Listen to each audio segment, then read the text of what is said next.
Bago natin simulan ang part 7, nais ko munang magpasalamat ng taos-puso sa walang sawang suporta na ibinibigay ninyo sa ating YouTube channel.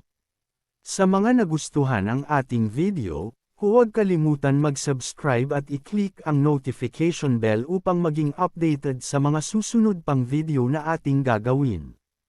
Sinimulan niya ang pagkuha. Ibinuko niya ang kanyang mga braso sa magkabilang gilid at inaktibo ang kanyang kakayahan. Iniulat ng sistema na matagumpay ang pagkuha, at nakatanggap siya ng D-rank na talento, Mind Enhancement. Nakakuha rin siya ng 3 puntos sa lakas at 3 puntos sa liksi. Habang patuloy niyang ginagamit ang kakayahan, naisip ng binata na, tulad ng inaasahan niya, ang talento ng bangkay ay konektado sa isipan. Sa susunod, kailangan niyang maging maingat sa mga pag-atake na nakatuon sa isipan dahil mas mahirap harapin ito kumpara sa mga ligaw at walang isip na hayop.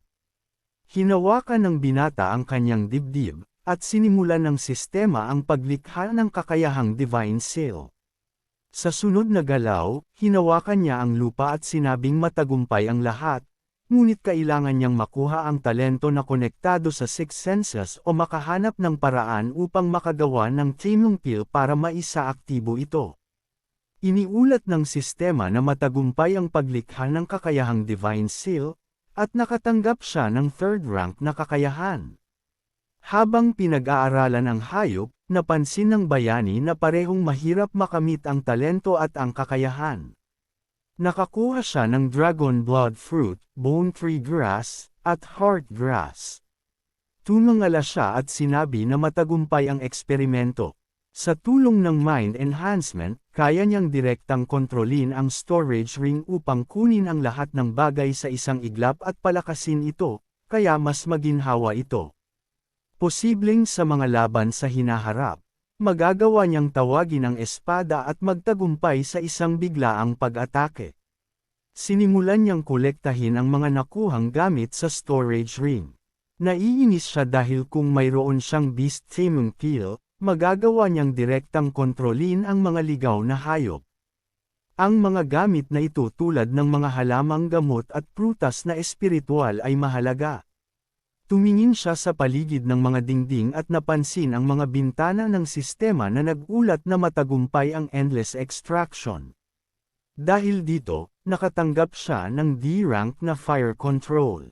Bilang resulta ng Endless Extraction, nakatanggap din siya ng D-rank na pagtaas ng bilis. Sinabi ng binata na malamang ang batang pinatay ng mga mutated Fang Beasts ay may talento na konektado sa apoy, kaya maaari niyang subukang kunin ang talento nito. Ang kakayahan ng pangalawang tao ay hindi rin masama dahil ang pagtaas ng bilis ay maaaring magdoble sa kanyang bilis. Isang maliit na liwanag ang nagningning. Sa gitna ng dilim, nagpasiklab ng apoy ang binata sa dulo ng kanyang daliri at sinabi na sa wakas ay nakakuha siya ng talento para sa pag-atake. Kapag lumakas siya, maaaring hindi na niya kailangang makipaglaban ng malapitan dahil kaya niyang kontrolin ang apoy at umatake mula sa malayo. Sa sumunod na segundo, tuluyang nilamon ng apoy ang kanyang buong katawan. Napansin ng binata na masyadong malakas ito. Umupo siya sa tabi ng apoy habang nagluluto ng karne at sinabi na masyadong aktibo ang chat channel dahil abala ang lahat sa pag-level up. Mukhang dahil sa presyon ng Diyos, nagsimula na ang kompetisyon sa pag-level up sa 911 newbie village. Ipinatong niyan ang kanyang paa sa bangkay ng halimaw at ngumiti, sinabing ibabahagi niya ang mabuting balita. Naabot ni siyang ang level 3 at bumalik sa ika-9 na pwesto. Binuksan ng sistema ang chat room kung saan humanga ang mga tao sa kanya. Sinabi nila na naabot din niyan ang 3rd level at maaaring namatay si Fang.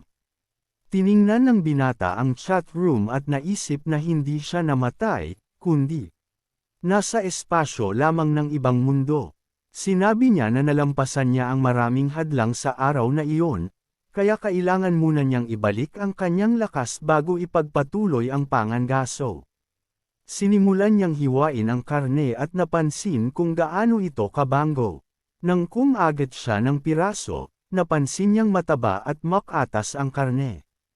Iniulat ng sistema na matagumpay niyang nasimulan ang pagpapanumbalik ng kanyang lakas. Tiningnan niya ang kanyang mga kamay nang nakangiti at sinabi na mabilis na naibalik ang kanyang lakas. Inabisuhan siya ng sistema na natuklasan niya ang isang maliit na sekreto, ang pagkain ng nilutong karne ay nakakapagbalik ng lakas. Dahil sa unang natuklasan, binigyan siya ng isang reputation point. Nagulat ang mga tao nang makita ang notifikasyon. Nagtaka sila na ang nilutong karne ay kaya palang magbalik ng lakas. Sinabi ng isa na akala niya ang pangalan ni W. Fang ay naging kulay abo na.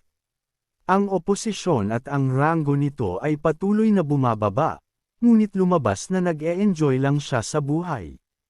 Iniulat ng sistema na ang lakas ay maaari lamang ibalik sa pamamagitan ng pagkain ng nilutong pagkain at pag-inom ng mainit na tubig. Ang malamig na pagkain at tubig ay walang epekto. Matapos ito, inaktibo ang trade channel. Pinag-usapan nila kung gaano nila siya kinainggitan, pagkatapos ay nagpasya silang umalis upang maibalik ang kanilang lakas. Lumingalinga sila at napansin ang mga system windows. Nagsimula ang mga tao sa chat na humingi ng apoy para makapagluto ng pagkain. Binuksan ng binata ang trade chat at naisip kung maaari siyang magbenta ng nilutong karne.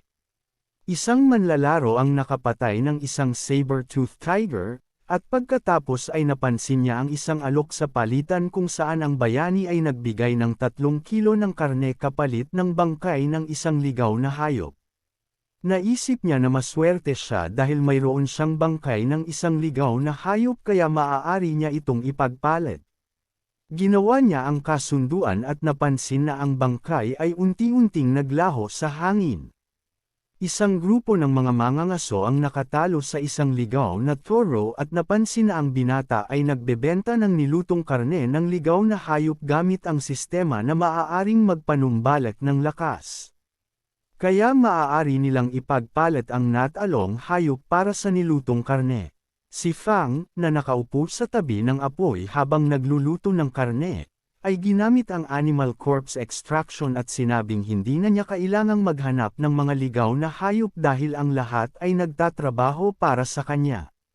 Binuksan niyan ang chat ng may malaking ngiti at kinausap ang bayani. Ipinakilala niya ang kanyang sarili at sinabing pareho silang nasa 3rd level, ngunit bahagya siyang mas mataas sa ranggo. Pagkatapos ay humiling siya na magpadala ng 6 na kilo ng karne. Si Fang ay nag-cross ng mga braso at naisip na masyadong mataas ang tingin ng kanyang kausap sa sarili nito. Ang mga tao sa chat ay nagsabi sa kanya na huwag maging mayabang dahil gusto lang ng kausap ng libreng nilutong karne. Hinawakan ng binata ang kanyang baba at ngumiti habang sinagot na limitado ang dami ng karne, at ang unang gumawa ng alok ang siyang makakakuha nito. Nag-relax siya at naisip ng may ngiti na para siyang isang black-hearted merchant. Ang mga tao sa chat ay nagsimulang pag-usapan na siya ang nagsulat ng unang mensahe ng araw at naglagay ng 50 kilo ng karne kapalit ng first-rank equipment.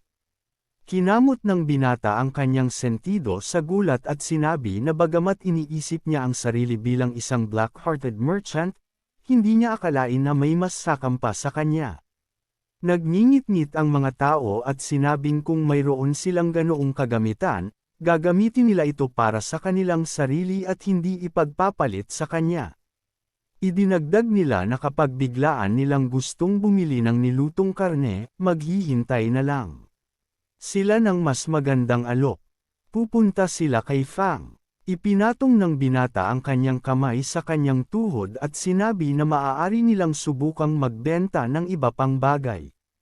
Nagulat ang mga tao sa chat at pinag-usapan na ang binata ay nagbebenta ng first-rank novice weapon kapalit ng 3 espiritual na halaman, 1 espiritual na prutas, o iba pang kagamitan ng unang ranggo.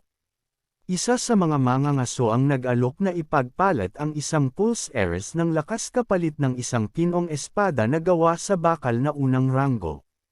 Tinanggap ng binata ang pulse heiress at nagulat sa bilis ng palitan ng mga tao para sa kanyang sandata. Isinuot niya ang pulse heiress ng may ngiti at sinabi na ang katangian ng kanyang lakas ay tumaas ng 7 puntos. Isa itong napakagandang resulta dahil sa 4 na katangian, ang lakas niya ang pinakamababa, at ang pulse heiress na ito ang magpapabawi sa kakulangan na iyon. Ngayon, mayroon na siyang first-rank strength bracelet, isang first-rank storage ring, at isang second-rank Blood Wolf battle sword. Walang sinuman sa buong Nubie Village ang maaaring makipagsabayan sa kanya. Sa sumunod na segundo, isang makapangyarihang sinag ang tumama sa lupa at lumikha ng malakas na pagsabog. Tiningnan ng binata ang pang-emerhensyang abiso. Iniulat ng sistema na ang Nubie Village No. 137 ay gumawa ng pastahan laban sa Nubie Village No. 911, kung saan naaktibo ang pusta ng mga mapagkukunan. Ayon dito, ang matatalong panig ay mababawasan ng kalahati ng kanilang mga mapagkukunan at mawawalan ang lahat ng 20 puntos ng katangian. Ang panalong panig naman ay madodoble ang kanilang mga mapagkukunan at makakatanggap ng 20 puntos ng katangian. Ang kondisyon para sa tagumpay ay ang maabot ang level 5 muna. Ipinaalala ng sistema na ang unang makakarating sa level 5 ang mananalo sa pastahan at makakatanggap ng karagdagang 50 puntos ng katangian at isang pilak na dibdib. Pagkatapos nito, ikinonekta ng sistema ang chat channel ng 2 baryo at pinagsama ang ranggo ng parehong mga baryo. Napakunot ang bayani sa iritasyon at nena sa ginagawa ng 137th Village dahil masyadong mataas ang presyo ng pagkatalo sa pastahan na ito. Lumipat ang mga tao sa digital na espasyo. Inanunsyo ng sistema na ang chat channels ng 2 baryo ay konektado, kaya sila maaaring mag-usap ang lahat ng walang anumang limitasyon. Nagalit ang mga tao dahil ang pagbawas ng kalahati ng mga mapagkukunan ay magreresulta sa mabagal na pag-level up, kaya halos walang makakaraan sa Trial of Beginners. Hindi nila maintindihan kung bakit sila umakto ng ganoon kalupit. Pagkatapos nito, umaasa silang mananalo sila dahil ang nangunguna sa kanilang baryo ay mabilis na nagpapataas ng antas. Ang lalaking nakasuot ng madilim na balabal ay ngumiti at sinabi na siya si Edward, ang Baron ng mga baguhan, bilang isang miyembro ng Tribe of Noble Blood, ay nasa ika-4 na antas na at tiyak na pangungunahan sila sa tagumpay.